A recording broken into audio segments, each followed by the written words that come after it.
automática a través de la plataforma de Meet.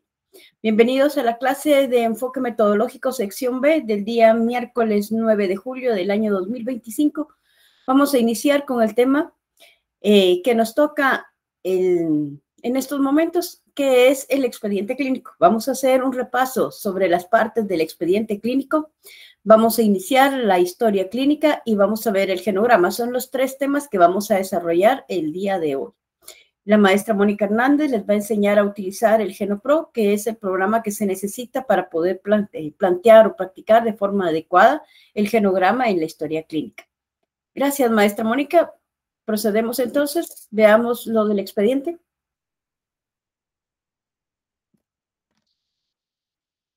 Muchas gracias. ¿Qué es un expediente? El expediente es la unión de páginas, hojas, materiales que se han desarrollado o utilizado con un paciente. Paciente, cliente, consultante o comunidad. Todos llevamos un expediente y se le llama clínico porque todo lo que se desarrolla dentro de la psicología está dentro del área de la salud. Todo lo que se desarrolla en cualquiera de sus ramos o en cualquiera de sus campos de aplicación. Por eso se le llama expediente clínico. ¿Qué implica un expediente clínico? Implica las circunstancias legales y los procesos administrativos establecidos que deben ser y contener dentro del mismo material. Es una acción y una actividad que se requiere con compromiso. El expediente, igual que todos los materiales que se utilizan en psicología, no importa el área en la que usted se desenvuelva, todos son materiales legales y sujetos a solicitud de parte de uno de los, del abogado defensor, del abogado, del fiscal o del juez que está desarrollando el caso. Entonces, en cualquier momento puede ser solicitado. Es más, cuando hay una impugnación sobre aspectos laborales, solicitan el expediente clínico o el expediente específico de tal persona que está desarrollando o que solicitó o que está en el proceso de ser contratado. Tiene repercusiones tanto para el cliente, el paciente, consultante, para la comunidad, como para el psicólogo. Cuando hablamos de tiene implicaciones o repercusiones, estamos hablando de que todo lo que queda guardado en el expediente son datos sensibles. Por eso la información debe ser guardada y mantenida con suma responsabilidad. Ustedes van a iniciar sus primeros expedientes el año entrante y deben tomar la responsabilidad de que cualquier inicio de expediente es algo que van a tener que guardar, guarecer, proteger durante el resto de su vida. No importa que solo lo vi en una sesión, sí, pero sacaste datos generales, tenés toda la información del paciente a nivel básico y además te habló de su problema. O sea, aunque solo lo viste una vez, sí, pero eso ya es parte de tu proceso de guardado que debe estar establecido con nombre, con número de expediente. Por eso es tan importante que cuando uno empieza a trabajar sus procesos con sus pacientes, clientes, consultantes o sus comunidades, haga una forma de enumeración específica. Por ejemplo, estamos hablando de que vamos a iniciar en el 2026. Su primer expediente sería el 001-2026. Eso le da la posibilidad de estar hablando de unidades decenas, centena. Puede iniciar con unidad de decenas, centena y unidad de 1000. O sea, sería 0000-2025. Entonces, eso le permite a usted poder tener guardados sus expedientes durante todo el tiempo. Aparte de esto, seguramente en sus centros de práctica les van a desarrollar un proceso de numeración específica que depende y va de la mano con la numeración que lleva el centro de práctica de acuerdo a los pacientes que ha visto durante X tiempo. Por ejemplo, le voy a poner el ejemplo de la maestra Mónica. La maestra Mónica tiene en cita A de la jornada matutina.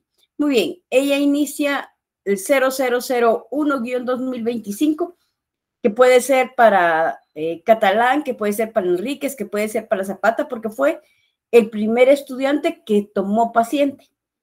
Si tiene 5 pacientes de una vez, es muy factible que la maestra Mónica les aplique el 01, el 02, el 03, el 04 o el 05 del 2025. O bien es factible que Castillo Vélez empezó con el 001, muy bien, pero ya no le asignaron otro paciente, le asignaron un paciente, digamos, L. Cifuentes, Salud Marina Cifuentes. Entonces, Luz Cifuentes va a tener el 002-2025. Después a Marroquín le agregan el 003-2025, pero ya vino otro paciente para Castillo Vélez, entonces a ella le toca el 004-2025. Entiéndase que todos los expedientes en todos los centros de práctica van a tener un orden específico y usted, en lo personal, va a guardar cada uno de esos pacientes con su orden específico. No puede ponerles el mismo número que le colocó en el centro de práctica. Eso no se puede hacer. Porque imagínese, usted tuvo el 25-2025 y usted en lo privado solo ha tenido un paciente, entonces es un poco complicado. Lo importante de esto es entender que son documentos legales que debemos guardar y proteger para evitar cualquier tipo de problema. Debe tener los siguientes requisitos a la hora de elaborarlos. ¿Me da clic, maestra Mónica? Es un documento científico, por eso debe ser coherente y escrito adecuadamente. El lenguaje coloquial no debe ser utilizado.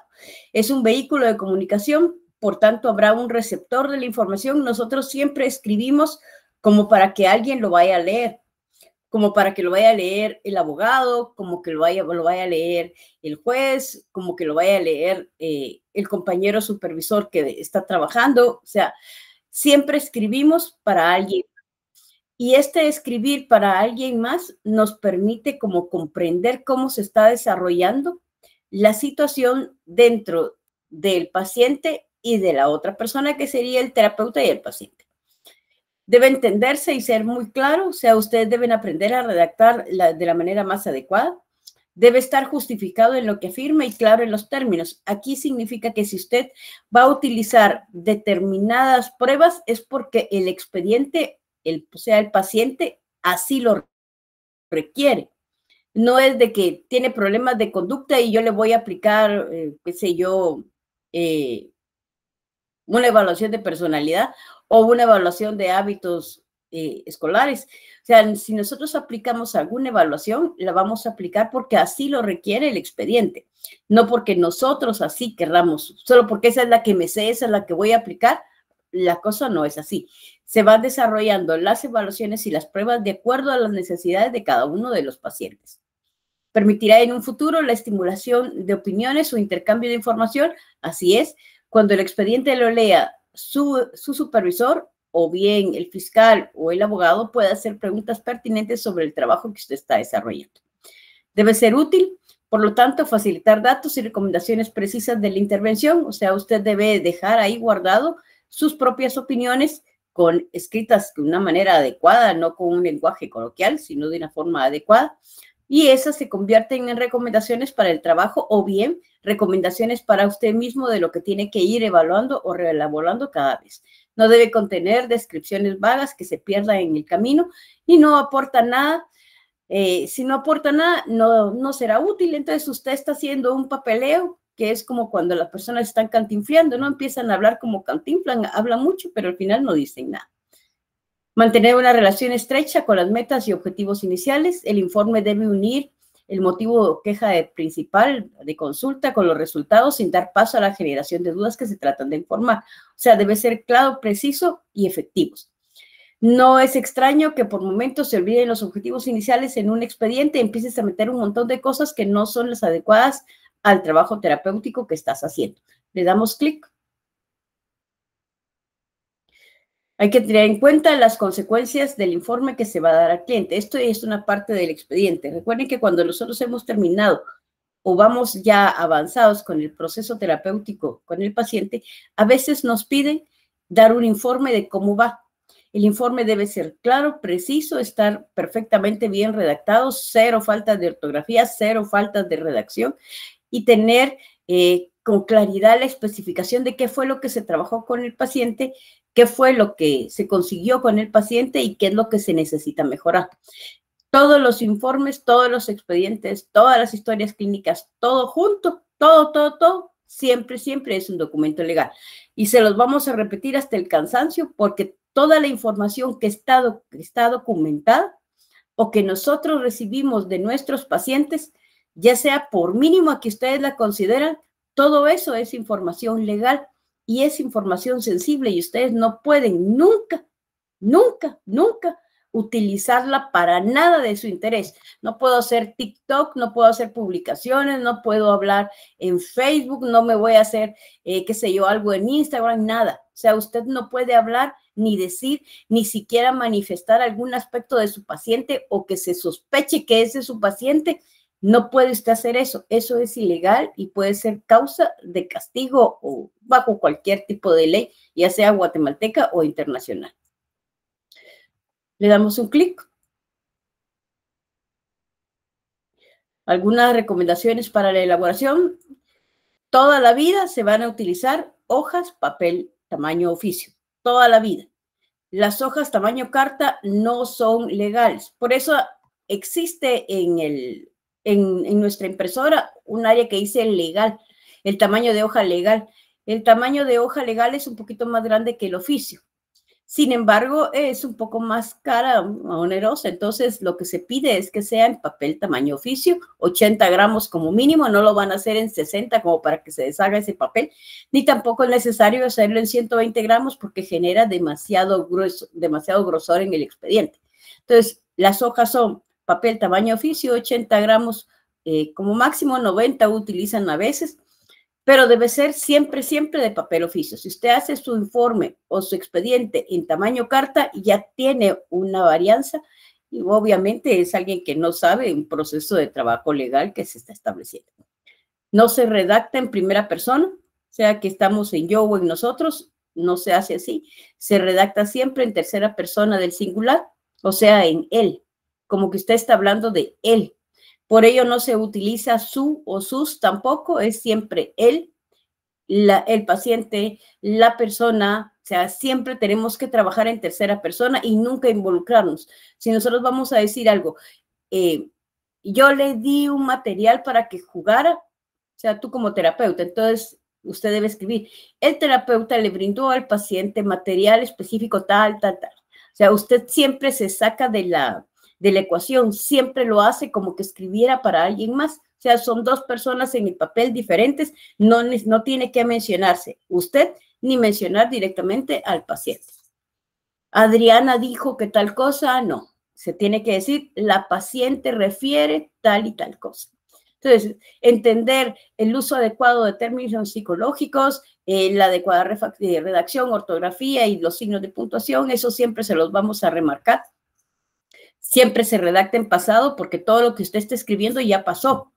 No puede plantearlo como que pasará. O sea, todo eso ya pasó. Y asegurarse por medio de contraseñas, usar carpetas específicas, resguardar los expedientes. Eso ustedes ya deben aprender a manejar. Todos sus expedientes ya deben manejarse con contraseñas para poder abrir. Nadie puede entrar a tu computadora y, ay, voy a empezar a ver todos sus expedientes. No. Por favor, ser muy cuidadosos cuando tienen personas muy allegadas a ustedes, su mamá, su papá, sus hermanos, sus primos, su novio, su esposo. O sea, nadie puede ver tu material, nadie, solo tú. Y siempre debe tener una copia de seguridad por aquello de que, ay, es que la computadora se me arruinó y ahí estaban todos mis expedientes. Sí, pero ¿y dónde está tu copia de seguridad? Generalmente las copias de seguridad se manejan en la nube, en Drive, o uno paga un espacio si es que ustedes no tienen su Drive específico para poder guardar todo ese material sin necesidad que esté en un instrumento físico. O sea, esa parte ya es algo que ustedes deben empezar a desarrollar. Clic, maestra Mónica. Estas son las partes de un expediente, la carátula, siempre la identificación de quiénes son ustedes, los datos personales que deben aparecer como mínimo de los pacientes. Le damos clic. Esta es la ficha clínica, la hoja de control de asistencia. Ustedes deben siempre tener la claridad de cuándo asiste el paciente. Que te puede caer la policía y preguntarte, ¿vino su paciente? O dice que viene todos los miércoles y tú no tienes ni la hoja donde aparezca. ¿Qué día llegó? ¿Cómo llegó? En algunos casos, el paciente firma la hoja de asistencia que llegó. Esta es la hoja de informe final. Se aparece como que estuviera en tamaño carta, pero no es así. Está como así, reducido para que pueda aparecer en la diapositiva. O sea, esto es el informe final. el resumen del caso y el cierre del caso. Si ustedes se dan cuenta, en el informe final estamos hablando del nombre del paciente, la edad, grado, el nombre de la maestra, el motivo de consulta y los antecedentes. Esto es un informe final para una escuela. Entonces, sí tenemos que identificar al paciente. Entiéndase que aquí debemos tener mucho cuidado con el tema de los antecedentes. No es necesario colocar ahí, si la señorita fue violada por 3, 4 personas, eso no es un antecedente lógico que deba aparecer ahí, porque entonces tú estás filtrando información precisa que te dio tu paciente. En antecedentes puedes tú plantear, en este caso de violación, la señorita desarrolló problemas o diferentes conflictos relacionales con algunas personas o con terceros, y los logros fueron tales y tales y tales cosas que recomiendas a la familia, que recomiendas a la maestra, y casi siempre cuando tú entregas tu expediente a final de año con el supervisor, tú planteas si el caso está cerrado o abierto, y si queda cerrado es porque ya no es necesario hacer el seguimiento el año entrante, y si queda abierto es porque sí, tu caso le va a tocar a otra compañera el año que sigue si es que tú no estás en el centro de práctica. Le damos clic, maestra Mónica. El expediente siempre lleva el consentimiento o el asentimiento informado. También si el paciente es un delincuente. ¿A qué te refieres con eso, Miriam? Por ejemplo, si la persona, a mí me toca a alguien que cometió algún delito o algo, ¿también lo puedo incluir ahí en el antecedente o esa parte no?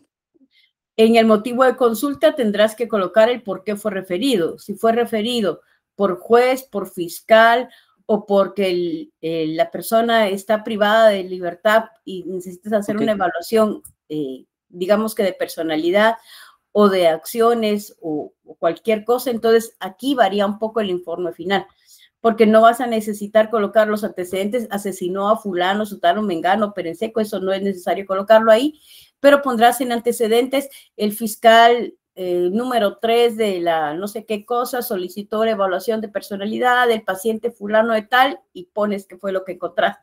O sea, no es necesario colocar y volver nuestro expediente de forma morbosa, y es una excelente pregunta la que acabas de hacer. O sea, nuestro expediente debe ser una situación donde protejamos la circunstancia de nuestro paciente, pero también hablemos con claridad de lo que nosotros desde nuestra área pudimos encontrar. Le damos clic, maestra Mónica. Aquí aparece el consentimiento y el asentimiento informado, que debe estar siempre, jóvenes. Ustedes no pueden trabajar con ningún paciente, cliente o consultante o la comunidad si ellos no están de acuerdo. Si no les firman, ustedes no pueden hacer nada con ellos. Si ustedes ven que no les firman y encima quieren seguir trabajando, los penados por la ley son ustedes, porque el paciente prácticamente te dijo que no estaba de acuerdo. Le damos clic. Las hojas de referencia, esto es, en algunas instituciones nosotros hacemos una hoja de referencia y se las entregamos. Voy a hablar de una escuela, les entregamos las hojas de referencia a la directora las reparte entre sus profesoras por si hay algún niño que sea referido a psicología, entonces la maestra llena, de acuerdo a lo que ella ha observado, llena su hoja de referencia.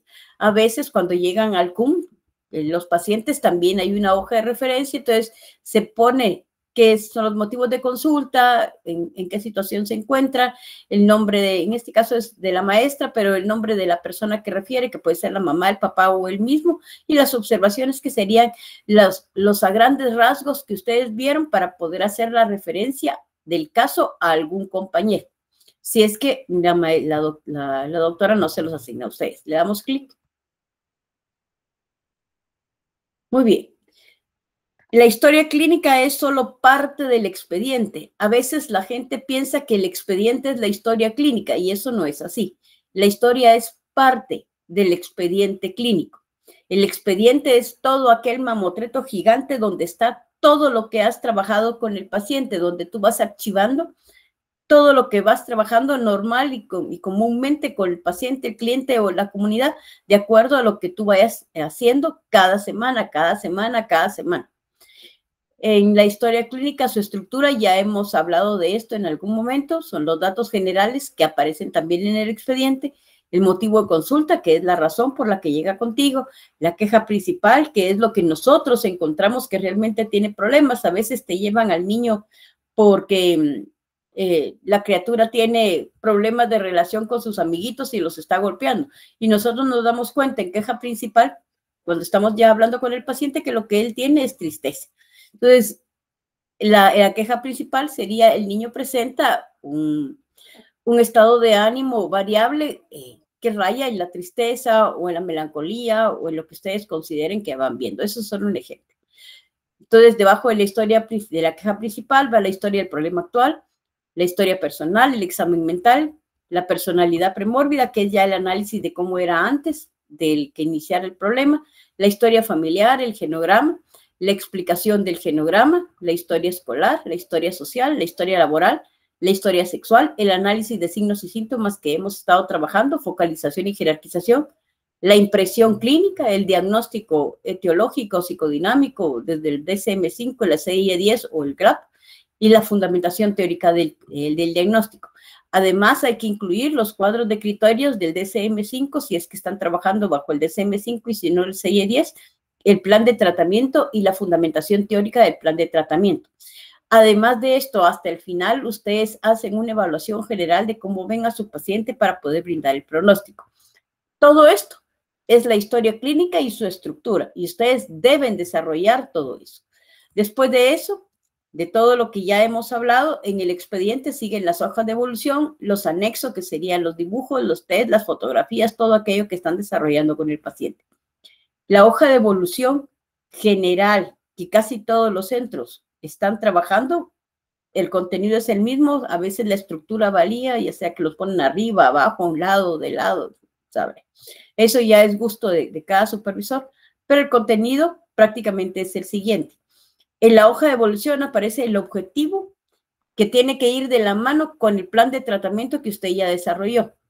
La descripción del contenido de la sesión, que aunque se ve chiquitito ahí, es donde más se ocupa, porque usted va a describir detalladamente qué pasó desde que usted fue a traer al paciente o desde que le abrió la puerta al paciente, desde que saludó al paciente. Usted va a describir todo eso dentro de la hoja de evolución. Por eso aquí aparece un pedacito, pero ese pedacito se va volviendo una hoja, 2 hojas, a veces 3 hojas, colocando la descripción del contenido de la sesión.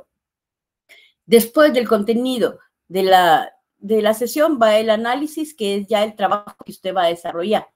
O sea, ya con la descripción del contenido de la sesión, usted ya recordó todo lo que pasó durante la sesión y puede hacer un análisis desde la psicología, desde donde usted está trabajando, desde la visión, desde la línea psicoterapéutica que usted está trabajando, puede hacer un análisis de todo lo que vio en esa descripción. Ese análisis es un análisis fuerte y profundo, no es, ay, a mí me parece que está triste. O sea, la idea no es esa, es entender qué fue lo que le pasó para poder llegar a esa circunstancia y qué se puede hacer para poder trabajar. Ahí mismo abajo usted va a colocar las mejoras que vio en la sesión. Suponga que lleva 1 o 2 sesiones con el paciente y ve que el paciente tiene alguna mejora. O sea, está a la hora de hacer la revisión de la línea que está trabajando, ve y pregunta, desarrolla u observa si el paciente tuvo alguna mejora en su actitud, en su calidad, en su vida, en su proceso, y esa mejora la va a escribir usted ahí. También a veces estamos desarrollando nuestra sesión y resultan problemas dentro de la sesión. Estábamos empezando, ¿verdad? Y el paciente nos plantea, es que fíjese que también estoy muy preocupado por tal y tal y tal cosa. Eso sería un problema. Entonces, en la descripción del contenido de la sesión aparece eso que el paciente le hizo ver y usted va a colocar como problema el hecho de que interrumpió su objetivo por tal y tal circunstancia y trabajó la siguiente circunstancia, que el paciente quiso como volver a eso o plantearle eso y después regresar al objetivo de la sesión. Lo importante de la hoja de evolución es que quede plasmado con claridad qué fue lo que usted hizo con su paciente esos 35, 40 o 45 minutos y su análisis y su perspectiva psicológica desde la visión que usted lo va a trabajar. Por eso les hemos estado solicitando con todo el amor de nuestro corazón que por favor revise ¿Cuál es la línea psicoterapéutica, la escuela psicoterapéutica en la que ustedes quieren trabajar? ¿Cuál se les hace más amigable en estos momentos que van a empezar a tomar sus pacientes? Entonces, eso es algo pendiente que ustedes ya han tenido que desarrollar desde la primera vez que nos vimos en el año 2025. Le damos clic, maestra Mónica.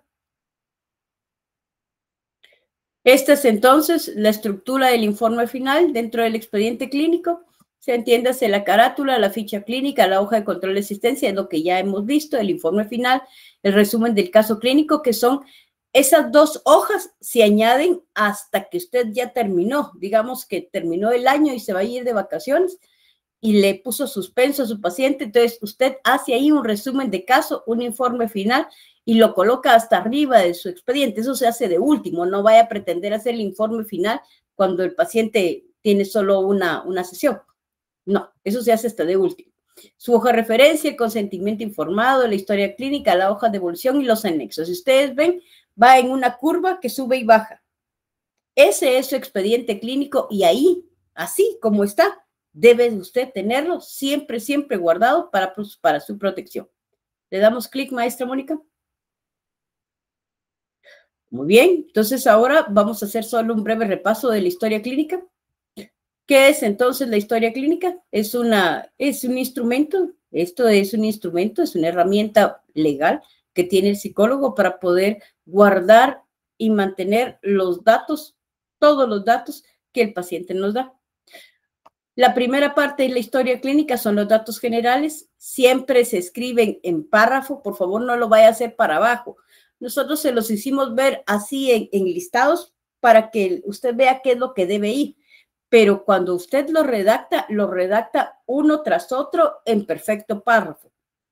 Sigue paciente de tantos años de edad, nacido en tal lugar, nacido en Chimaltenango, reside en la ciudad capital, en la dirección tal y tal, con número de DPI tal y tal, número de teléfono tal y tal, correo electrónico tal y tal, y todo eso va redactado en forma de párrafo.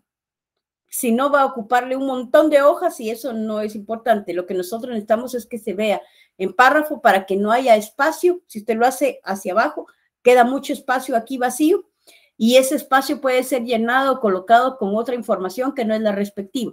Por eso se escribe directamente hacia abajo y no se dejan espacios para evitar que en algún momento se vaya a meter o le coloquen información que no es la necesaria. Entonces va esto.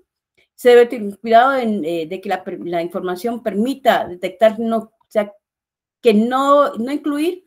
Cuando nosotros estamos haciendo los datos generales, hay que tener cuidado de no incluir información que permita detectar quién es la persona. Es decir, tratamos de proteger su identidad desde la visión de lo que nosotros tenemos y vamos a dar un informe. Siempre se coloca el número de registro psicológico, que es el 001-2025. Se recuerdan que ya hablamos de eso. Las iniciales, no se coloca el nombre de la persona atendida cuando usted, digamos que tiene la historia en el centro de práctica. Todo aparece con iniciales para que nadie sepa quién es. O sea, eso es el cuidado. Ya en su información personal que está guardada en la nube, sí aparecen los datos generales totalitos y completos, porque es la forma en la que usted identifica a su paciente. La edad, la fecha de nacimiento, el sexo, el estado civil, la escolaridad, la ocupación, la religión y el lugar del trabajo. Le damos clic. El motivo de consulta es la razón por la que llega con nosotros y la queja principal es lo que nosotros realmente vemos que está afectando a nuestro paciente. Damos clic, maestra Mónica. Este es un breve ejemplo para que ustedes lo vean. Ahí están los datos generales que nos interesan y que se ven. Ven que está cubierto el nombre. Solo aparecen las iniciales. El motivo de consulta es el motivo de consulta. Y la queja principal, el paciente, en este ejemplo, todavía no ha manifestado el problema principal. ¿Sí? Le damos clic, maestra Mónica. ¿Qué es la historia del problema actual? La historia del problema actual es el ente que está afectándolo ahorita. O sea, puede que la persona te empiece a hablar de un montón de cosas pasadas, que son pasadas y que ella las va uniendo con el problema actual. Pero lo que nosotros necesitamos saber es, ¿el problema de conducta nació ahorita? ¿Sí? ¿Por qué? Ay, es que yo creo que cuando yo era chiquita, dirá la mamá, cuando yo era chiquita a mí me trataban así de mal, por eso mi hija se comporta de esa manera. Eso no es la historia del problema actual. Necesitamos saber cómo fue que el problema de conducta inició en el niño o la niña y cuáles son los factores que son precipitantes, o sea, qué es lo que les está haciendo lo más grande, qué es lo que hace que se controle, todo eso, los aspectos específicos que desarrollan el problema que vamos a tratar es lo que nosotros necesitamos saber, no que la abuelita o la bisabuela o que no sé, toda la familia sea igual, o sea, sí está bien, nos sirve de información para la historia individual, pero lo que nosotros debemos colocar en la historia del problema actual es qué es el problema, cuál es el problema, cuáles son sus síntomas, cuáles son los antecedentes de ese problema y los precipitantes que hay. Le damos clic.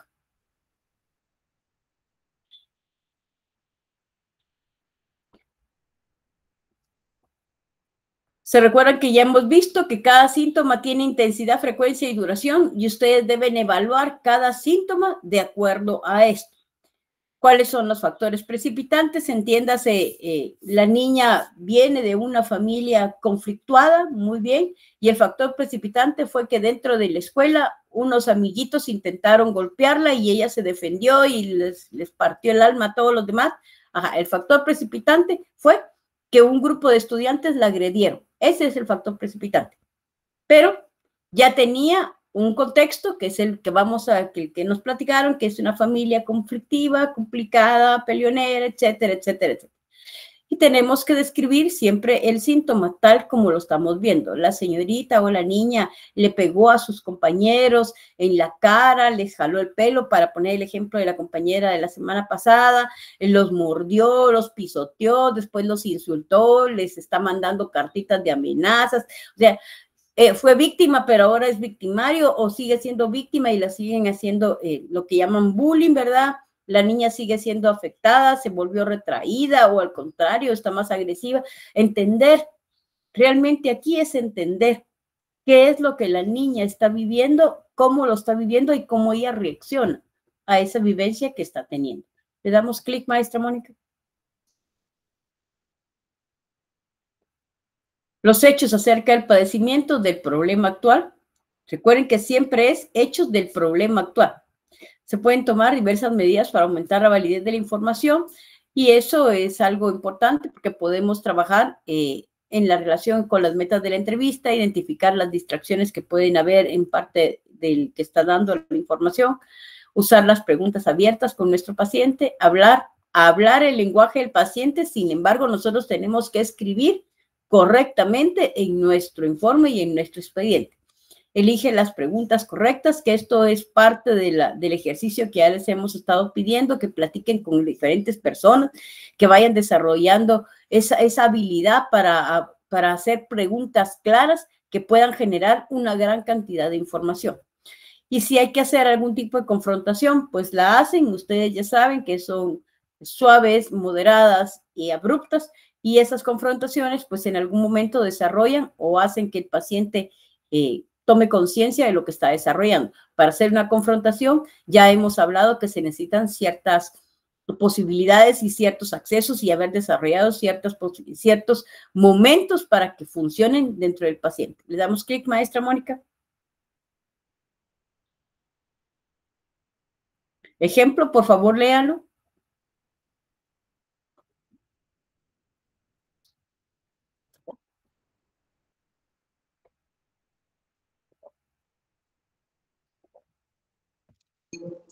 La paciente desde que nació vivió con la abuela, pero hace un año se pasó a vivir con la madre, porque la abuela materna no la podía cuidar debido a que se fue a vivir con un hijo, tío de la paciente, y no se podía llevar a la paciente y a la hermana menor. Gracias, Carrera. Ahí. En esa parte, muy amable, tan linda. Ustedes ven en esa parte que hay una definición de qué fue lo que pasó antes con la paciente y qué fue lo que está ocurriendo ahora. Entonces, así como está este ejemplo por párrafos y especificado, es como ustedes tienen que ir desarrollando cada una de las acciones dentro de su expediente o dentro de su informe. Le damos clic, maestra Mónica. Gracias, Carrera, tan bella.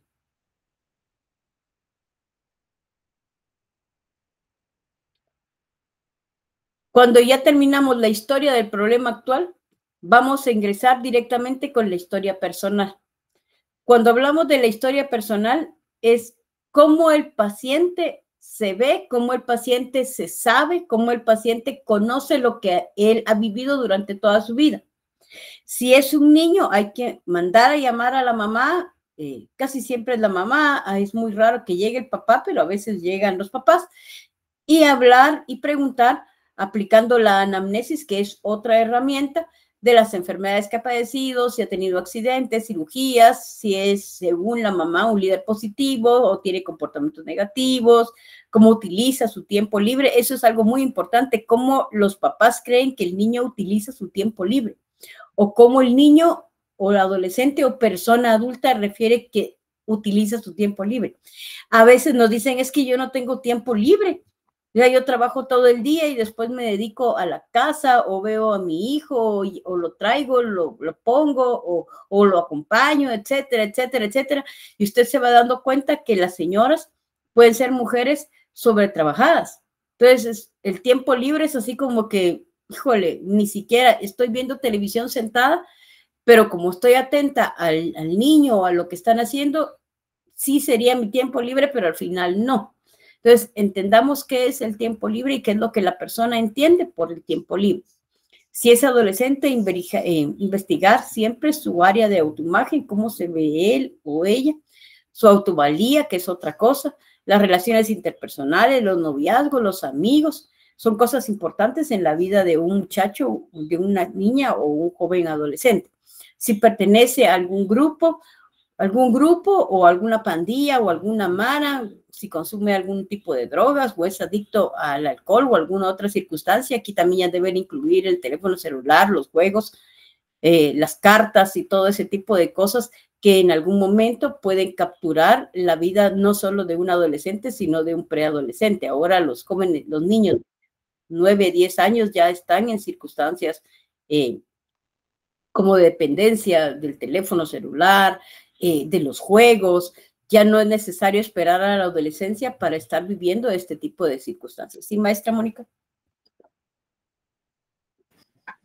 Gracias. Solo para hacer una acotación porque, o para que ustedes jóvenes puedan ver cómo es que cada el aspecto de historia personal, cómo es la diferenciación entre cada una de las etapas conforme se va desarrollando el niño y qué es lo importante o lo relevante que yo debo de preguntar cuando estoy atendiendo a cierta población. En la siguiente diapositiva ya vamos a ver cuáles son los aspectos más importantes o relevantes cuando yo ya hablo con un adulto, pero no me voy a adelantar. Solo necesito que vean la importancia o de dónde es que vamos a empezar a adquirir esta información.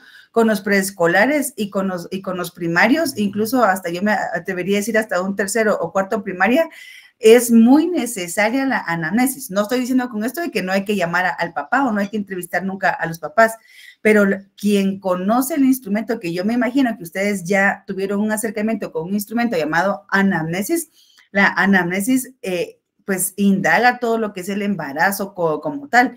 Entonces, como se supone que estamos con un preescolar, la idea que tenemos es que el mismo niño no va a saber ni cuánto pesó, ni cuánto midió. Además de que la mamá o el encargado va a ser el que tenga más claridad en darnos la información de cómo se está comportando el niño versus en la adolescencia, que no es que no se pase la anamnesis, pero cuando yo evalúo o entrevisto al papá, si el joven o la señorita adolescente no está teniendo algún problema de índole, problemas de lenguaje, cognitivos o del desarrollo, entonces la anamnesis, por así decirlo, pasa a un segundo plano, porque la entrevista se dirige más al aspecto de desarrollo en donde se encuentra el adolescente. Y en esta etapa, pues, los novios, la educación sexual, la autoestima, y las cuestiones de pertenencia y cómo él se está desarrollando empiezan a ser más importantes que entender si el joven, no sé, pesó tantas libras y midió X cantidad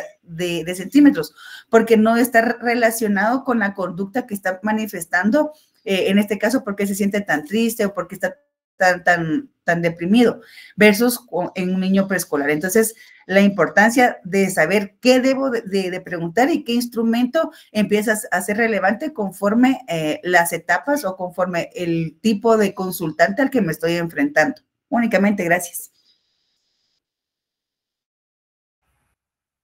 Muchas gracias, maestra. Les estamos haciendo una encuesta. En un momento les va a aparecer si les llegó el correo institucional desde el correo de la maestra Mónica o no le llegó el correo institucional desde el correo de la maestra Mónica, que es mhernandez@sicusac.edu.gt. Por favor, les rogaría que la contestara en el momento que aparezca. ¿Sigue con eso mientras termino aquí, maestra Mónica? Muy bien. Parte entonces de entender la historia personal, como les venía indicando, es que cuando yo ya entrevisto a un adulto, ya sea joven adulto, adulto mayor, ya no va a ser necesaria una anamnesis, por ejemplo, porque no le voy a decir al adulto o al joven, ¿será que puede traer o a su papá y hacer la entrevista como, bueno, su embarazo, cuánto pesó esta persona? Porque ya en el adulto los problemas no son de desarrollo, a menos que el adulto al que nos estamos enfrentando, pues, sea una persona con trisomía 21, autismo, algún tipo del espectro del autismo, del desarrollo, algún aspecto neurológico, porque va no solo de cierta forma en una primera entrevista, la observación que yo hago me va a indicar que esta persona tiene alguna situación neurológica, algún diagnóstico ya que sea predeterminante, que necesiten algún tipo de ayuda, un cuidador. Por ejemplo, hace algunos años llegó un adulto que a uno de mis centros de práctica que tenía esquizofrenia y la mamá, y ella era una persona bastante adulta y la mamá lo acompañó a cada sesión y la señora ya era una persona de bastante edad, rebasaba los 80 años. Entonces, y a ella sí se le tuvo que hacer una entrevista, no una anamnesis como tal, pero sí se le entrevistó para entender el desarrollo de esta otra persona. Entonces, habrán excepciones, pero en la regla general, cuando estoy tratando de entender la historia personal del adulto, entonces ya preguntarle directamente a la persona, pues, enfermedades físicas, psicológicas, si ha sido operado, cuáles han sido sus operaciones, qué enfermedades, pues, tiene o ha desarrollado. Incluso nos enfrentaremos a personas, por ejemplo, si estuviéramos en el patronato del diabético, los envían porque el recibir la noticia de que tengo diabetes, hay personas que no les gusta, que le tienen miedo porque sus familiares han muerto de eso, por ejemplo, o bien si estamos trabajando en el INCAN y le acaban de darle un diagnóstico de cáncer a una persona, los envían con el psicólogo. Entonces, parte de entender la historia personal es, bueno, cómo está enfrentando esta nueva enfermedad, ¿no? Si hay algún defecto físico visible o alguna situación de discapacidad, indagar y no dar por hecho de que eso así pues nació la persona, fue algo heredado, sino que pudo ser de que haya sido un adulto con todos sus miembros y a través de un accidente, una enfermedad, pues tuvieron que amputar o perdió movilidad, etcétera. Si ha habido consumo, abuso, uso incluso, o si tuvo o mantiene alguna adicción al alcohol, aunque parezca la persona a simple vista que vaya por problemas emocionales de que estoy en un divorcio, estoy triste, no hagan o no asuman de que como tampoco la persona está diciendo que ha consumido o nunca ha consumido, ustedes no deben de preguntar.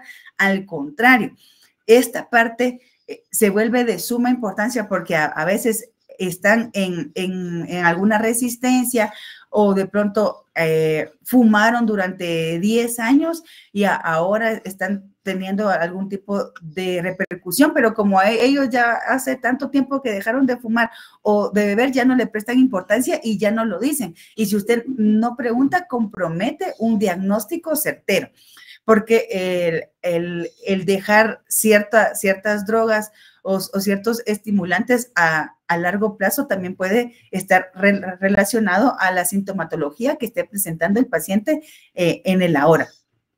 Sí, dependiendo, ¿no?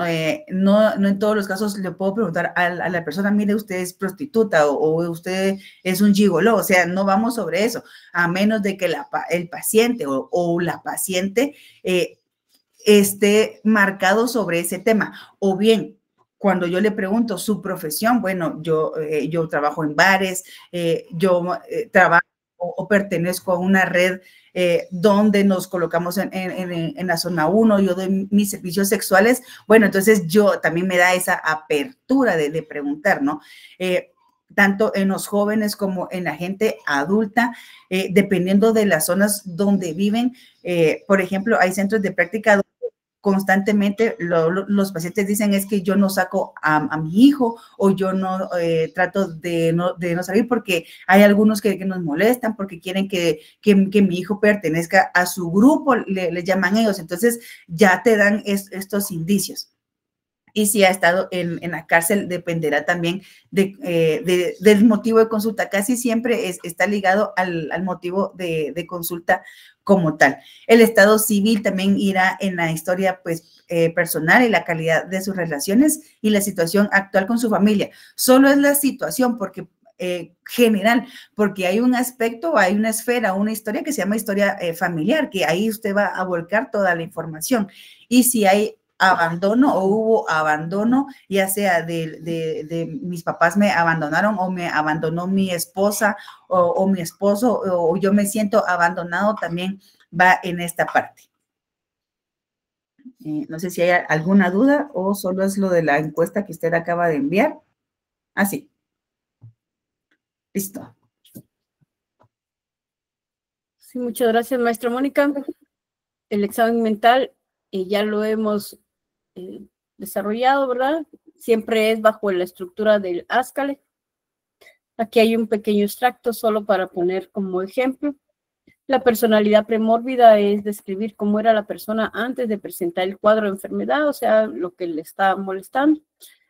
Y por eso, porque consulta, entonces entendemos eso. La historia familiar, recuerden que no podemos perder de vista que hay diferentes tipos de familia y que estas familias a veces funcionan de una manera adecuada y nosotros debemos respetar ese tipo de circunstancias.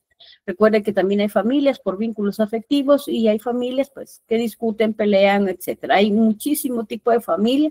En nuestro país la familia extendida es bastante común, es decir, que el niño o la niña vive con sus tíos, con sus tías, con su mamá, con su papá, con sus abuelitos. Eso es algo muy común y para nuestro tipo de cultura es muy enriquecedor. Permite que haya varios cuidadores dentro del sistema de familia. En este momento la maestra Mónica va a pasar al tema del genograma y les va a enseñar a utilizar el GenoPro. Este GenoPro es necesario que ustedes lo descarguen dentro de su computadora, no ahorita, aunque si ustedes lo quieren hacer ahorita, pues genial. Sin embargo, sí necesitamos que usted lo tenga descargado en su teléfono celular, en su computadora, en donde va a trabajar el genograma. Entonces, la estructura familiar está dividida siempre en estructura y dinámica. La estructura es mamá, papá, 5 hijos, y la dinámica es cómo entre todos ellos tienen una relación. La dinámica en una familia siempre es de movimiento, nunca es establecido aquello de que, ay, con mi mamá me llevo muy bien, a veces cuando no está enojada contigo, a veces cuando ella no hace algo en contra de ti, a veces cuando tú no estás haciendo alguna cuestión, etcétera. Esa dinámica que tiene la familia, o sea, cada miembro de la familia dentro de toda la circunstancia grupal, eso es importante. A veces la mala relación entre dos hermanos arruina el ambiente. Están sentados en la mesa y los dos hermanos empiezan a pelearse Y ese ambiente arruina la relación que había bonita, digamos, en ese momento en la mesa. Toda esa dinámica debemos poder vaciarla con claridad.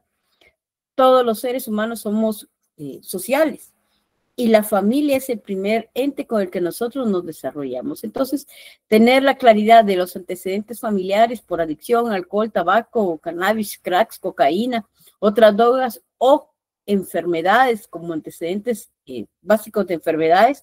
En mi familia hay muchos diabéticos, en mi familia hay personas con problemas del corazón, en mi familia hay esquizofrenia, en mi familia hubo, qué sé yo, psicosis por X cuestión, en mi familia ha habido muchos problemas. O sea, entiéndase que a veces de la familia y la familia, en mi familia solo hay muchas mujeres, hay muy pocos hombres, al contrario, en mi familia hay más hombres, menos mujeres.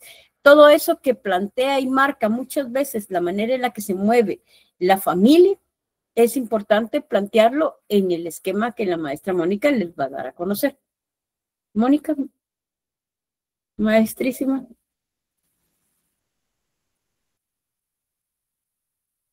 La dejo en el uso de la palabra cuando usted disponga. Y tiene apagado su micrófono.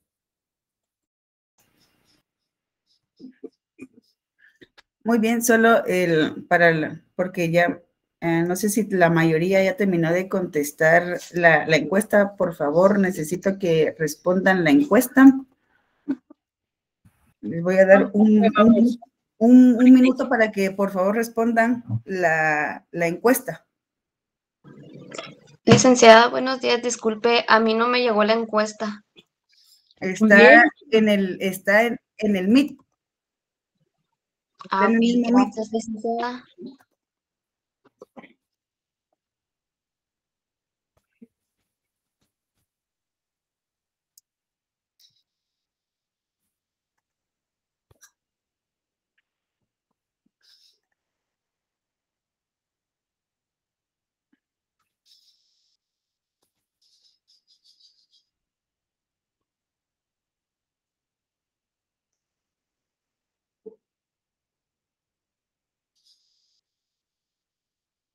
Muy bien, ya la información está en los mensajes, por favor. Si a alguien no le llegó el correo, escriban de manera personal porque necesitamos saber cuál es su correo electrónico. Sí, pero escribir de forma personal, no sé qué tan rápido vaya a ser. Mejor que todos contesten un formulario para que todos estemos como en la misma sintonía, que envíen en un formulario su correo electrónico, porque me parece que a varios no les llegó. Nunca le digo cuántos no les ha llegado. La idea es que revisen su correo electrónico institucional, jóvenes, porque creo que varios no abrieron su correo electrónico institucional y solo recibieron el enlace a la clase a través de un mensaje en WhatsApp.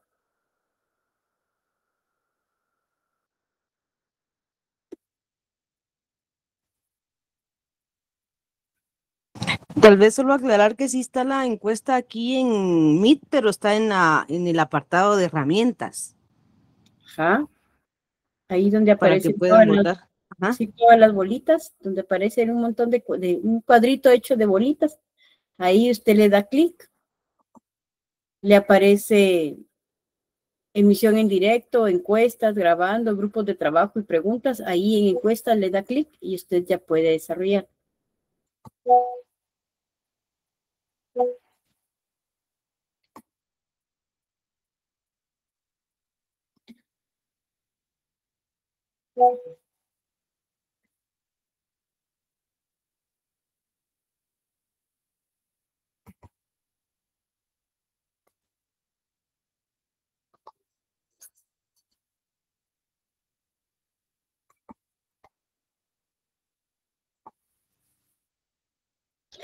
Voy a enviar ahorita a través de mensaje una dirección para llenar un forms de los que no le llegó el correo institucional.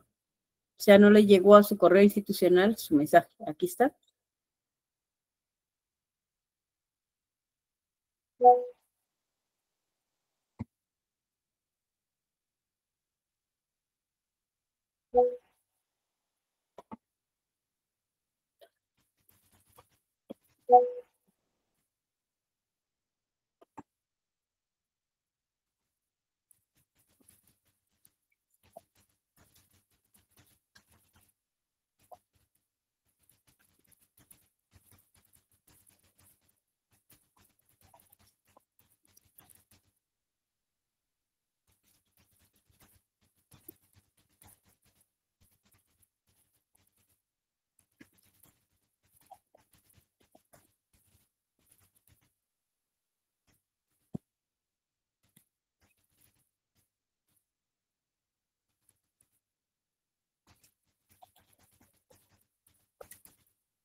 Mis disculpas solamente para verificar, entonces nos metemos al área que dice encuestas y le damos a sí o no. Solamente eso.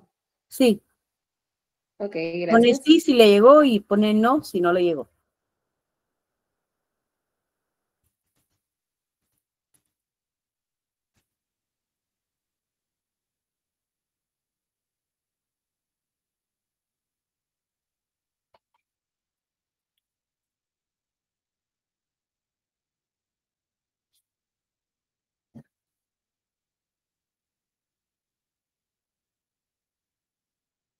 De acuerdo. Vamos a concretar, solo es de colocar un sí, solo es marcar sí o no, jóvenes, por favor. Yo tengo 90 votos y me faltan 7.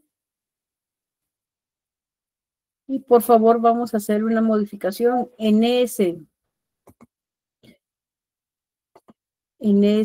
esa dirección que acabamos de compartir, que se acabó de compartir de forms. Vamos a escribir todos nuestro nombre y nuestro correo electrónico para evitar que haya alguna otra circunstancia. Entonces, por favor, todos los 97 que hay ahorita, los 97 tienen que llenar el forms. Es sumamente fácil, así que por favor, rapidito, tienen un minutito para poder hacer. Solo correo institucional. Recuérdense que el válido solo es su institucional. Por favor. Exacto.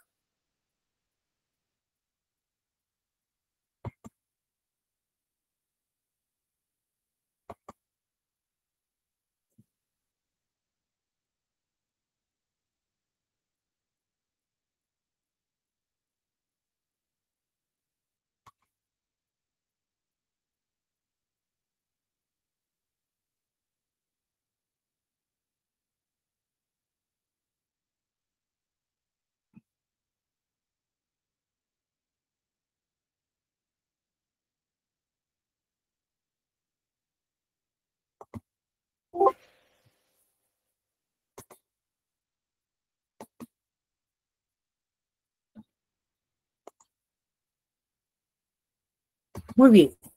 Procede, maestra Mónica.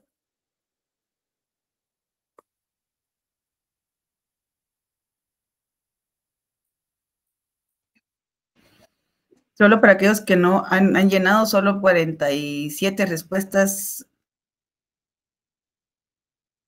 tenemos registradas para que no se les vaya a olvidar. Esto es importante, jóvenes, por favor. Gracias.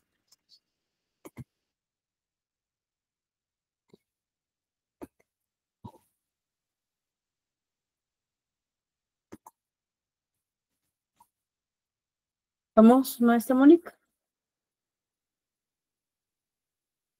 Sí, un segundito, porfis, un segundito.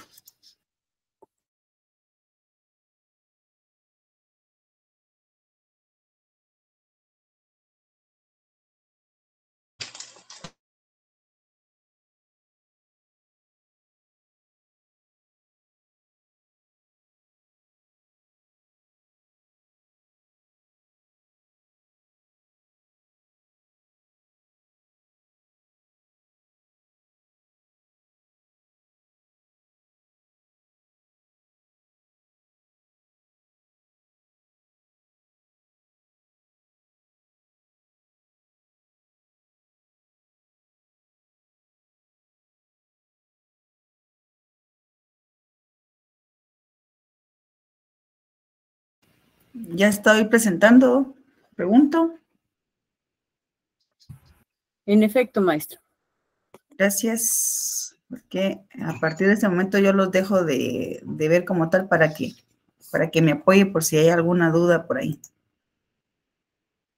Bueno, entonces el genograma, primero tenemos que entender qué es el genograma para poder volcar esta teoría al programa GenoPro.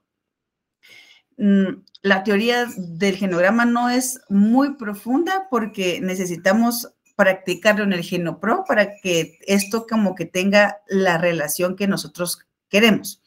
Entonces, esto va a ser, digamos, la presentación es muy corta, más la presentación que vamos a hacer del GenoPro como tal para poder complementar. Entonces, el genograma, la idea del genograma es que se pueda registrar la información del núcleo o los núcleos familiares donde nuestro paciente se mueve o habita. En este caso, la idea es entender o que el genograma a través de la simbología nos cuente una historia sin necesidad de palabras. Aquí va a ser a puros símbolos, líneas y colores para poder entender la historia del paciente. Lo que sí es cierto es que el genograma y a través del GenoPro necesitan tener lineamientos y el primer lineamiento está en esta diapositiva, que deben de estar visualizadas por lo menos 3 generaciones. Sí o sí, debe de colocar usted 3 generaciones, por eso está el dibujito ahí abajo para recordar que son 3 generaciones. Todo dependerá al tipo de cliente o consultante al que me estoy enfrentando. Entonces, si es una madre de familia, es una señora que está casada, entonces sus 3 generaciones serán los papás de esta señora y los hijos de ella. Entonces, también depende de a quién esté atendiendo para decir, bueno, cuántas líneas generacionales hay a través de esta persona para poder plasmar lo que se me está pidiendo. ¿Qué es lo que muestra un genograma? Pues una estructura, las relaciones que existen entre los miembros y los tipos de familia y las problemáticas subyacentes. ¿Por qué se dice problemáticas subyacentes si ahí no está escrito nada? Sin embargo, la simbología, en este caso, de las relaciones emocionales y las relaciones, y la dinámica relacional que tengan las parejas, quien sepa la simbología y qué significa esta simbología, solo con ver los diferentes gráficos va a entender a simple vista cuáles son las problemáticas. Por eso es que se habla de problemáticas subyacentes, porque no se escriben, pero se entienden a través de una simbología. Los lineamientos o las formas o simbologías generales es que para las mujeres estaremos representadas siempre con un círculo y los hombres estarán pues siempre identificados con un cuadrado. Como un dato general, más no aplica cuando hablemos de los hijos. Hago la observación para que no nos equivoquemos. El GenoPro, cuando lo utilizamos, cuando yo le digo al GenoPro que saque a una persona de género masculino, lo va a colocar siempre del lado izquierdo. Y cuando le pida que saque a una persona de género femenino, será siempre de nuestro lado derecho. ¿Por qué es tan importante saber esto de hacia dónde sacan pues estas personas o estos géneros? Porque en el GenoPro no hay una opción por el momento o hasta esta actualización que nos dé relaciones homosexuales, hablando desde algo amoroso o emocional. Entonces, si mi pareja es una mujer, entonces tendrá que ser del lado derecho. Y si mi pareja es un hombre y yo soy hombre, entonces mi pareja tendrá que salir del lado izquierdo. Otro ejemplo podría ser, por ejemplo, que yo sea la paciente de ustedes, de los 98 que están aquí, y que yo vaya a su clínica y les diga que mi mejor amiga, en este caso, por ejemplo, la licenciada Luz Marina, es mi mejor amiga, pero resulta que nos pasó una situación y yo me molesté con ella o viceversa y nuestra relación de amistad se rompió. Y voy a clínica porque estoy muy triste, no entiendo por qué esto me está sucediendo a mí. Entonces, hablaríamos de un duelo, por ejemplo, en este caso. Entonces, como en este ejemplo, la licenciada Luz Marina aparece como como mi mejor amiga, y en este caso sabemos que es género femenino, y la implicación de mi problema es de amistad, en el genograma aparecerá mi núcleo familiar y aparecerá un pequeño grupo familiar, de este caso de la licenciada Luz Marina, y como ella es mujer, aparecerá de mi lado derecho. Entonces, para que tengamos claro eso, ¿no? Cuando son relaciones de amistad, también se aplica esto de lo de la derecha y la izquierda. ¿Alguna duda al respecto? ¿No? Bueno. Para poder saber quién es mi paciente o cómo lo identifico como mi paciente, lo voy a identificar cuando se hacía a mano. Esta parte hace como unos 20 años atrás, cuando lo hacíamos a mano, entonces era un doble círculo o un doble cuadrado. Sin embargo, en el Genopro, no importa si es hombre o es mujer, siempre aparecerá pues una doble línea y la figura va a ser un cuadrado. Entonces, quien tenga una doble línea se va a entender que es el sujeto principal o el consultante o el tratante. Respecto al fallecimiento, siempre, hasta el momento, tanto antes haciéndolo a mano como en el Genopro, siempre cuando yo indico que alguien ha fallecido, habrá una X encima del símbolo, ya sea del hombre o de la mujer en cuestión. Ahora bien, aquí es donde les hice la excepción y donde la regla de lo de los hombres para la derecha y las mujeres, perdón, los hombres para la izquierda y las mujeres para la derecha, aquí esta regla no se aplica con los hijos. ¿Por qué? Porque debo de colocar a los hijos de izquierda a derecha, del más grande o desde el primer hijo hacia el último hijo. Siempre de izquierda a derecha. Entonces, si el primer hijo es mujer y la segunda hija es mujer y el tercer hijo es un hombre, entonces no se aplicaría, insisto, de que entonces como es hombre tiene que ir a la izquierda, pero como es el último no importa, yo lo voy a poner de primero porque el hombre va a la izquierda. No es así. Por eso aquí esta regla no se aplica con los hijos. Y los hijos y esta regla de que se ordenan del más grande al más pequeño, de izquierda a derecha, se aplica por familias, porque resulta, y como dirían por ahí, resulta y resalta que en los centros de práctica, cuando ustedes hagan su práctica, se van a enfrentar a que nuestra cultura guatemalteca, la mayor parte de familias son muy amorosas, los hombres o las mujeres en las familias. En nuestro caso cultural, parece que hay más incidencia que el hombre tenga muchas más familias previas durante un matrimonio, una infidelidad durante matrimonio, o que haya tenido ya varios matrimonios. Y con estos matrimonios o aventuras, cuando tienen hijos, entonces se van ordenando primero las familias y dentro de las familias el ordenamiento cómo han nacido estos hijos. No porque mi papá o mi mamá tuvo su aventuría por ahí, entonces voy a hacer un chirmol con todos los hijos. Insisto, se ordenan los hijos por familia según las familias o cómo se hayan desarrollado las parejas de mis pacientes o de los papás de mis pacientes. ¿Alguna duda? Esperaría que no. No, bueno, ninguna, maestra.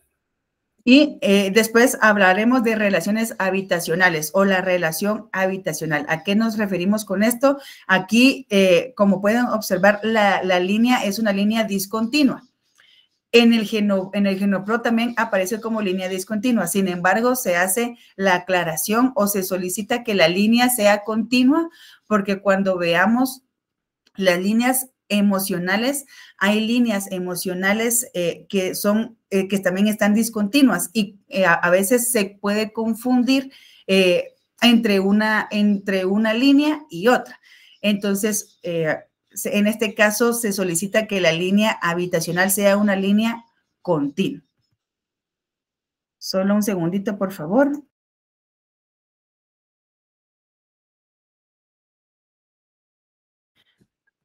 Bueno, Entonces, con esto sería la línea habitacional. ¿Quién va dentro de la línea habitacional? Los miembros con los cuales el paciente convive por lo menos 5 o 6, o pues sería lo ideal los 7 días de la semana.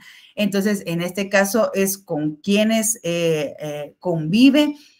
Y también aquí ustedes se van a enfrentar cuando estén en la práctica a ciertas particularidades. Entonces, eso ya lo pueden resolver directamente con su supervisor, cómo es que, supervisor o supervisora, cómo es que él decide hacer estas particularidades. Les voy a poner un ejemplo de una particularidad donde hay una señorita o hay un joven que sus papás de pronto están separados, pero por cuestiones o una decisión, ya sea de mamá o papá, la dejan o lo dejan viviendo con la abuelita porque le es más fácil llegar a la escuela, al colegio o movilizarse como tal, ¿no? O la mamá no lo puede cuidar, pero como quedó en custodia de la mamá, mejor se queda a vivir con la abuelita y no vive con la mamá. Sin embargo, todos los fines de semana va a convivir con su mamá y se queda a dormir de viernes para sábado y de sábado para domingo y después regresa de lunes a viernes a la casa de su abuelita. En este caso, habrían 2 líneas habitacionales porque la paciente puede estar manifestando su molestia cada vez que va con su mamá, a convivir con su mamá el fin de semana, y eso ha empezado a deteriorar la relación que tiene con su abuelita, con su tío, con su tía, con quien convive de lunes a viernes. Entonces, estas particularidades son las que empiezan a ser retadoras y en nuestra cultura no es que sea muy constante, pero se van a dar casos donde los pacientes de pronto conviven en 2 tipos de ambientes y los 2 ambientes están repercutiendo en mi paciente. Lo cierto es de que el GenoPro y el genograma muestran la actualidad del paciente de su familia, no de lo que hacía hace 5 años. Sin embargo, aquí hay otro asterisco. Si lo de hace 5 años es lo que extraña, también habrá que plasmarlo para poder entender por qué lo de hace 5 años está repercutiendo en la estructura familiar del paciente. Bueno, estos son ejemplos de, por ejemplo, en mis centros de... Hay una pregunta, maestra Mónica. Perdón, ¿sí? Pineda Velázquez. Solo con una pregunta. Digamos, si el paciente, o sea, tuviera los dos lugares para convivir, y digamos que en el segundo no convive así como que todos los fines de semana, pero sí una vez al mes o algo así, ¿también se pone? Gracias. La respuesta aquí es sí y no. Sí se pone si para el paciente es relevante e impacta en la situación o problemática que el paciente me está mostrando en clínica. Por ejemplo, regresamos al mismo ejemplo que les acabo de colocar. No voy con mi mamá todos los fines de semana, pero sé que a fin de mes me toca ir con ella, pero cada vez que voy con ella es maltratos verbales, ahora está embarazada o tiene otra pareja, por ejemplo, pero yo decidí quedarme con mi abuelita. Con su pareja me llevo mal, me maltratan, pero mi mamá me exige que tenga que ir con ella, entonces ahí sí se colocarán las 2 líneas habitacionales.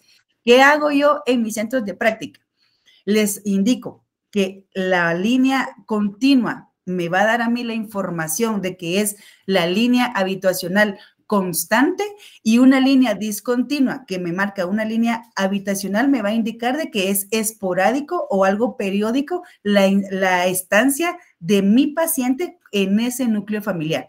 Esa es digamos, la simbología que yo les indico en mis centros de práctica. Y como hay un espacio que se llama explicación del genograma, explican por qué hay una línea habitacional constante, una línea constante y una línea habitacional con una línea discontinua y qué es lo que significa. Y por eso, y así podremos diferenciar cada una. Ahora bien, si yo voy con mi mamá o con mi papá una vez al mes, pero es irrelevante para el caso, para la problemática, o sea, solo me le dijo como, yo sí voy a visitar a mi papá una vez cada 21 días, pero X. Ok, perfecto. entonces no se coloca esa línea habitacional porque no afecta, no es importante, no es relevante para el caso y la problemática. No sé si con eso aclaro la duda, María José. Gracias, licenciada. Muy bien, gracias. Entonces, creo que dejé de compartir si no estoy mal. Y Así es. muy bien. Entonces, este solo es una muestra de cómo, de un genograma de uno de mis centros de práctica.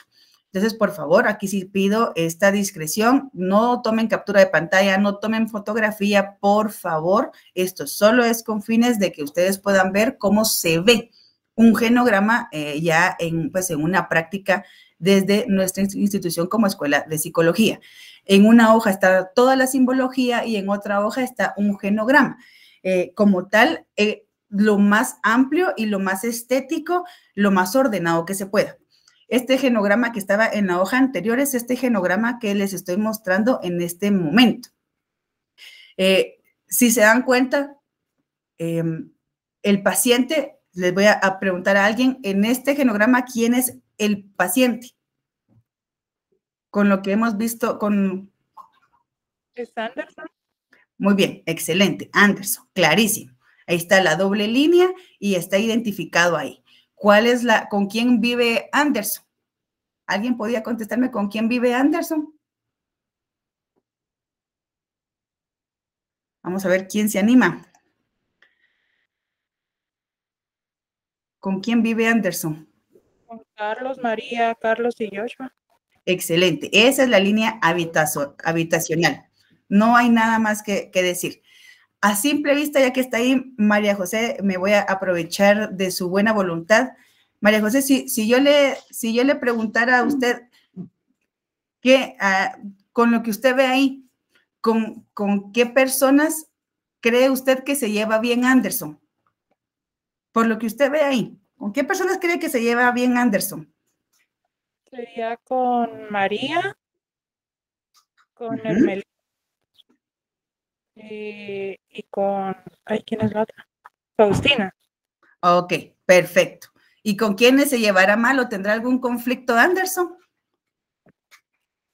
Con Rosa y con Carlos. Muy bien, gracias María José.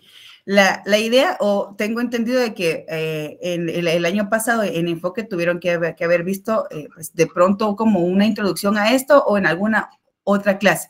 Sin embargo, los colores en un genograma son importantes. Lo verde me va a indicar siempre una relación positiva y lo rojo me va a indicar una relación en conflicto. Ya la forma de la línea tendrá su propia interpretación, pero los colores aquí van a ser importantes. Cuando es un color negro, me va a indicar una línea de relación, ya sea en este caso, pues que están casados, que son las líneas horizontales que une a un hombre con una mujer, en este caso, y las líneas, por ejemplo, relacionales, las que están hacia afuera, las que están discontinuas, las que están de color gris, ya me pueden dar otro tipo de información. Pero a simple vista, lo que a mí me interesa saber es con quién tiene el conflicto y si hay alguna red de apoyo o con quién es con el que él puede contar o tiene una relación adecuada, sin tener un conocimiento, digamos, profundo de un genograma o del genograma.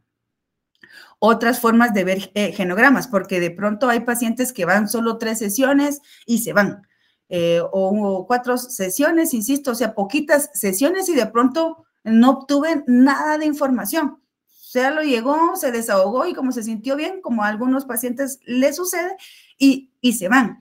En este caso, si pueden ver, cumple la regla de las 3 generaciones.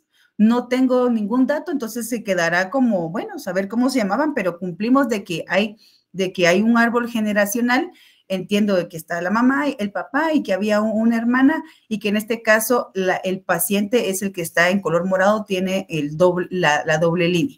Y pues tenemos que hay una convivencia entre los papás, es esa línea horizontal azul.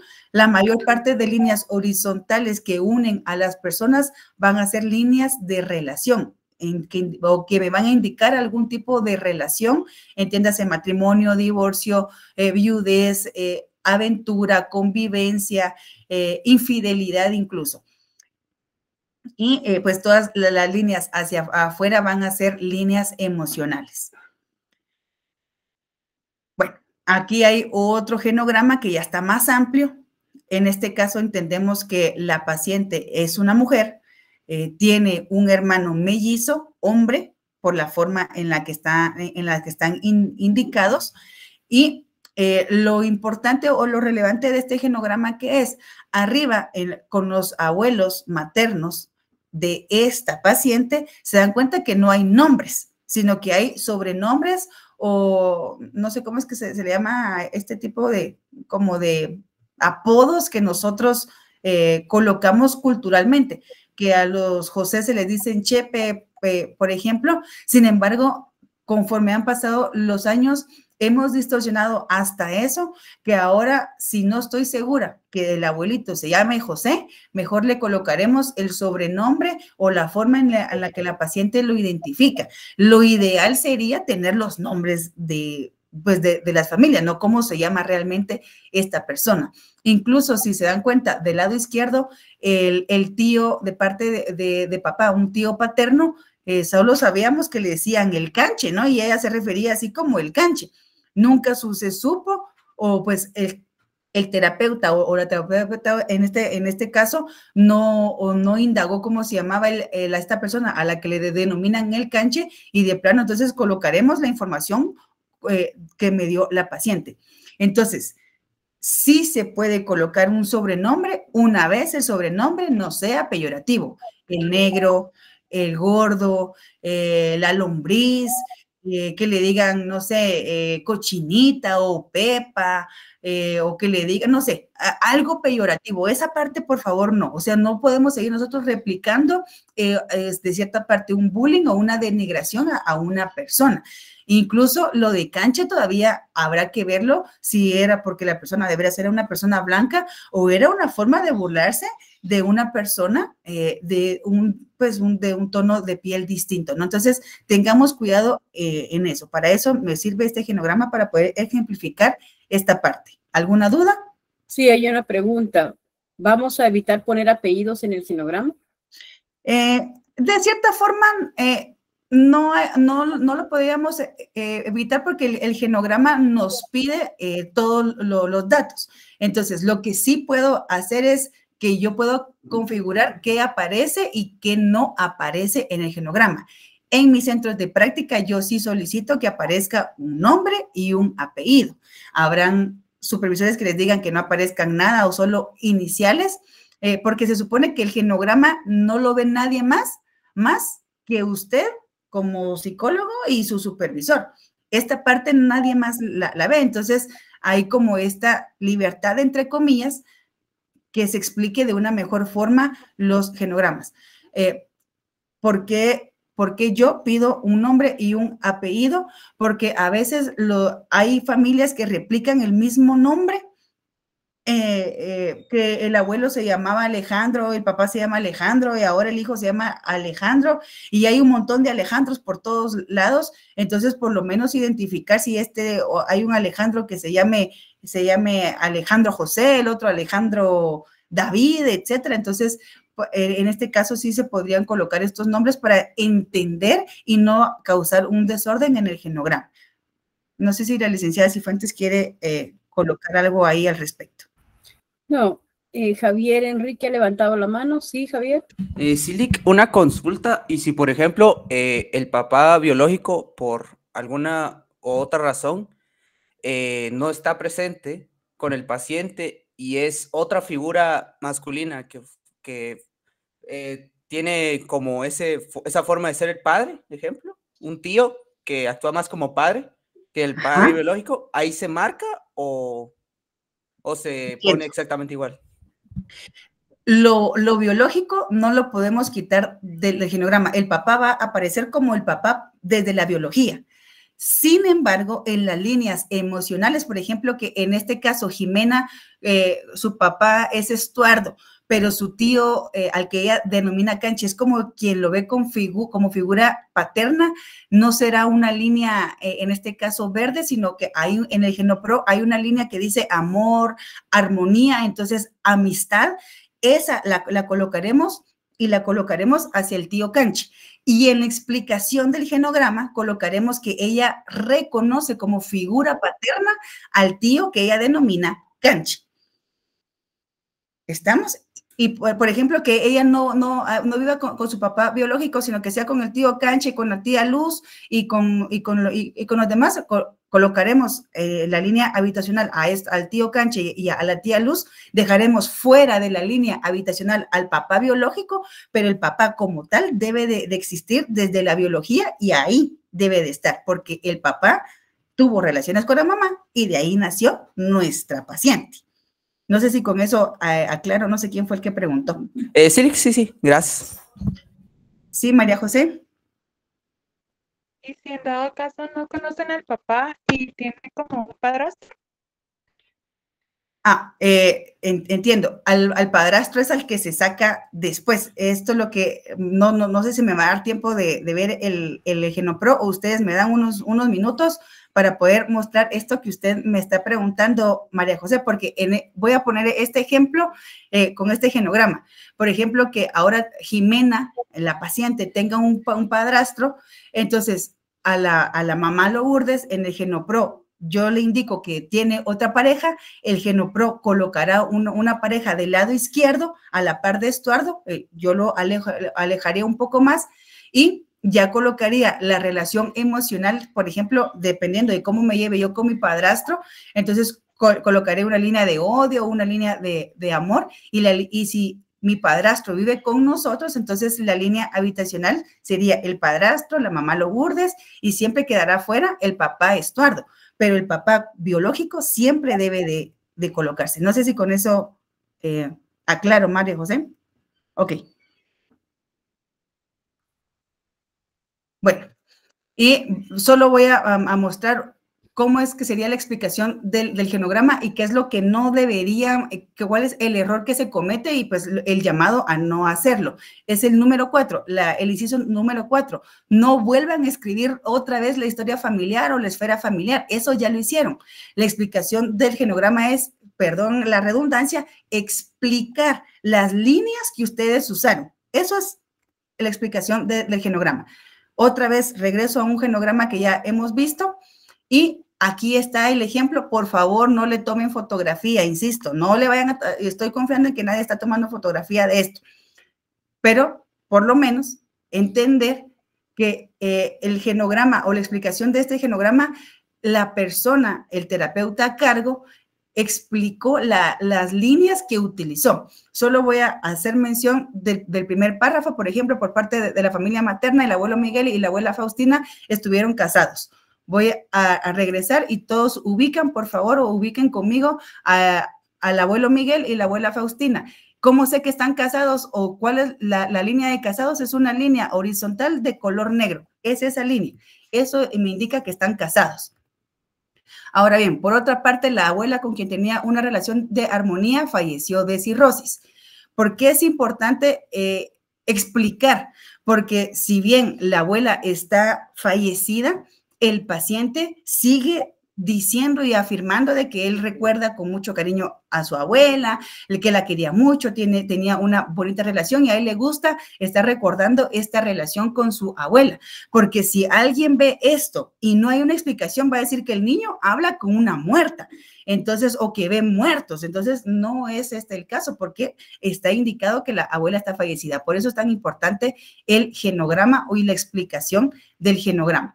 Ahora bien, los hijos de ellos son Jerónimo, Hermelinda, Rosa y por último la madre del paciente. De la única que detalló la edad es de la madre y con los demás solamente el orden cronológico de nacimiento. Con Jerónimo tiene una relación apática, entonces debemos de entender que el tío Jerónimo, el tío materno, esta línea discontinua de color gris significa apatía. Y después dice que con la tía, que con Hermelinda y la madre tienen una relación de armonía, o sea que las líneas verdes, en este caso, aquí, con Hermelinda y la mamá María, la línea verde continua significa armonía. Y por último, dice que con la tía Rosa tienen una relación de conflicto por problemas del pasado. O sea que las líneas, las dos líneas rojas discontinuas significan conflicto. ¿Qué sigo remarcando? ¿Qué explico en el genograma? Las líneas emocionales y las líneas relacionales. ¿Por qué puse lo que puse en el genograma? Hay una pregunta, dice, disculpe, Lick, la línea negra de relación con el abuelo Miguel, ¿por qué está así? No es negra, es gris. Esta, donde está el cuadrado con la X. Donde está el cuadrado con la Miguel, X. el abuelo Miguel. Sí, el abuelo Miguel. Con el niño Anderson. Esa línea la joven la interpreta como negra, pero no es negra. Es como gris. Si se da cuenta, al final o en medio de esta línea hay un cuadrito y una X. No sé si lo logran ubicar. Sí se ve. Y eso significa el paciente nunca llegó a conocerlo. O sea que el mismo paciente indicó, no conocí a mi abuelo. Entonces esa línea como tal, que se ve negra, con un cuadrito aquí en mi lado derecho, no sé si se ve mi mouse. Sí, sí se ve. Entonces este cuadrito con una X significa desconocido o no lo conoció, y es una línea como grisácea, negra, gris, hacia el abuelito. O sea, no solo el abuelo falleció, sino que nuestro paciente, en este caso Anderson, tampoco lo conoció. Eso significa esa línea. Muy bien. Y no sé si aclaré la duda de la señorita. Sí.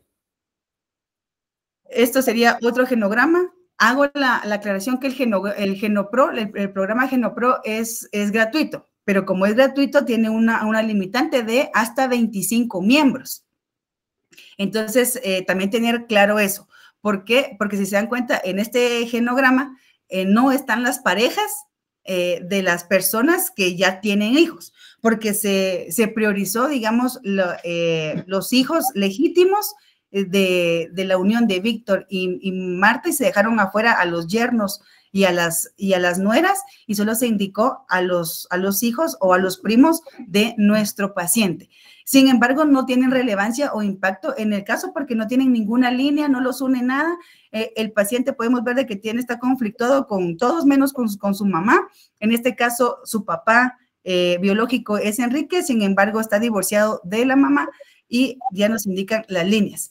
Y esto sería la explicación del anterior genograma. En un solo párrafo se explicó cada una de las líneas, qué significa la línea. Entonces, solo con que lean ustedes la primera línea de esta explicación, dice la relación del paciente con la madre es armoniosa. La línea verde continua significa armonía. Entonces, yo ya lo traduzco y explico qué significa. Escuché que levantaron una manita. Sí, Pineda Velázquez. Sí, la línea que lo une con los papás, hay dos líneas. ¿Qué significan? Eso está aquí. La relación, esa relación significa que están divorciados. Entonces, cuando ustedes vean con el papá, ¿perdón? También hay dos líneas que lo unen con el padre. Dos líneas que lo unen con el padre. Dos líneas. Ah, ¿la línea roja? Sí, pero las que están en paralelo. ¿Estas? No, las rojas. Pero hay unas que están en paralelo. Sí, esa solo es una línea, y esa línea significa, ahorita te voy a mostrar, esa línea significa que es una relación rota y distante. O sea, no solo se rompió mi relación con mi papá porque se fue, sino que aún así mi papá me busca, o bien no me busca, ni yo tampoco lo busco. Y el paciente me lo dijo, bueno, yo ya no, o sea, mi papá se fue y ya no me buscó, o me busca, pero yo no quiero estar con él. El mismo paciente me dice, yo soy distante con mi papá, y así está en el GenoPro. Hay esa línea, toda esa línea que está conformada por de esas dos líneas paralelas, significa que se rompió esa relación. No sé si me di a entender. Sí. Sí, gracias. Bueno, y por último, este último genograma enorme, donde nos damos cuenta que aquí hay un padrastro para ejemplificar la duda de, no recuerdo quién fue el que planteó la duda. Hubo una relación antes de la señora Vanessa con el señor Carlos, se divorciaron o se separaron, y después la señora Vanessa se une al señor Jorge, en este caso, que es el padrastro de nuestro paciente, y ahí está la línea. No sé si con eso ya puedo aclarar mejor la duda del joven que también preguntó antes, cómo vamos colocando las diferentes parejas y las diferentes familias. En este caso, la relación del señor Jorge con la señora Vanessa, si se percatan, hay una línea gris. Lo más seguro es que el terapeuta no supo o ya no dio tiempo, o el joven como tal no saben si ellos están casados legalmente o solo conviven. Entonces se dejó como una línea gris de que se desconoce cómo es esta relación. Y aquí estaría la explicación de este genograma.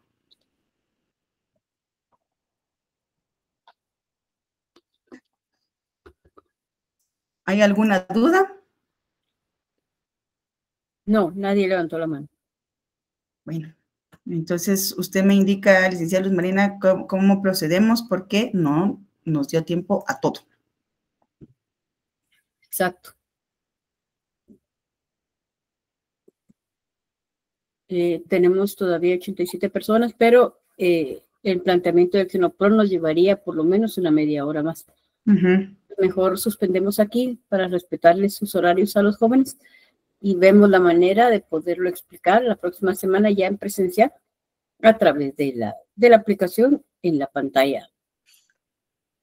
Tal vez lo que sí les pediría a todos, voy a compartir el programa. Por favor, métanse al programa, me sería de mucha utilidad para la siguiente clase.